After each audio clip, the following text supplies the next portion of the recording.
ಧಾರವಾಡದಲ್ಲಿ ಬೀದಿಗೆ ಇಳಿದ ಮೆಕ್ಕೆಜೋಳ ಬೆಳೆದ ರೈತರು. ಸರ್ಕಾರಿ ಖರೀದಿ ಕೇಂದ್ರ ತೆರೆದು ಬೆಂಬಲ ಬೆಲೆ ಇಡಿ ಗೋವಿನ ಜೋಳ ಖರೀದಿ ಮಾಡಬೇಕು ಎಂದು ರೈತರು ಆಗ್ರಹಿಸುತ್ತಲೇ ಇದ್ದಾರೆ. ಆದರೆ ಸರ್ಕಾರ ಖರೀದಿ ಕೇಂದ್ರ ತೆರೆದೇ ಕೆಎಂಎಫ್ ಹಾಗೂ ಸಕ್ಕರೆ ಕಾರ್ಖಾನೆಗಳ ಮೂಲಕ ಗೋವಿನ ಜೋಳ ಖರೀದಿ ಮಾಡ್ತಾ ಇದೆ. ಕೆಎಂಎಫ್ ಹಾಗೂ ಸಕ್ಕರೆ ಕಾರ್ಖಾನೆಗಳಲ್ಲಿ ಕಡಿಮೆ ಗೋವಿನ ಜೋಳ ಖರೀದಿ ಮಾಡ್ತಾ ಇದ್ದು ಇದು ರೈತರಿಗೆ ಅನ್ಯಾಯ ಮಾಡಿದಂತಾಗ್ತಾ ಇದೆ. ಕೂಡಲೇ ಸರ್ಕಾರವೇ ಬೆಂಬಲ ಬೆಲೆ ಇಡಿ ಖರೀದಿ ಕೇಂದ್ರ ತೆರೆದು ಗೋವಿನ ಜೋಳ ಖರೀದಿ ಮಾಡಬೇಕು ಎಂದು ಆಗ್ರಹಿಸಿ ಇದೀಗ ಮತ್ತೆ ರೈತರು ಧಾರವಾಡ ಜಿಲ್ಲಾಧಿಕಾರಿ ಕಚೇರಿ ಎದುರು ಪ್ರತಿಭಟನೆಯನ್ನ ನಡೆಸಿದ್ದಾರೆ.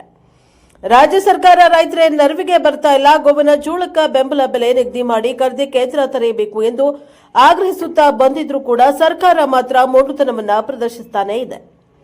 ಕೂಡಲೇ ಸರ್ಕಾರ ಖರೀದಿ ಕೇಂದ್ರ ತೆರೆದು ರೈತರ ನೆರವಿಗೆ ಧಾವಿಸಬೇಕು ಎಂದು ರೈತ ಮುಖಂಡರು ಆಗ್ರಹಿಸಿದ್ದಾರೆ. Bureau report Santosh Medar, fresh power news, Dharwad.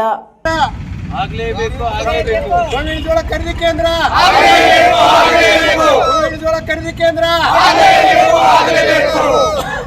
ರೈತರನ್ನು ಕಡೆಗಣಿಸುವ ಸರ್ಕಾರಕ್ಕೆ, ರೈತರನ್ನು ಕಡೆಗಣಿಸುವ ಸರ್ಕಾರಕ್ಕೆ ಖರೀದಿ ಕೇಂದ್ರ, ಖರೀದಿ ಕೇಂದ್ರ, ರೈತರನ್ನು ಕಡೆಗಣಿಸುವ ಸಿದ್ದರಾಮಯ್ಯ ಸರ್ಕಾರಕ್ಕೆ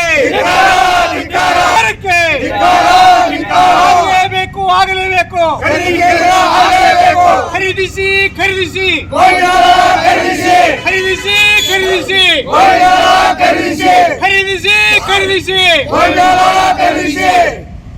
ರೈತರಿಗೆ ಬೆಂಬಲ ಬೆಲೆ ಕೊಡದ ಸರ್ಕಾರಕ್ಕೆ, ಬೆಂಬಲ ಬೆಲೆ ಕೊಡದ ಸರ್ಕಾರಕ್ಕೆ,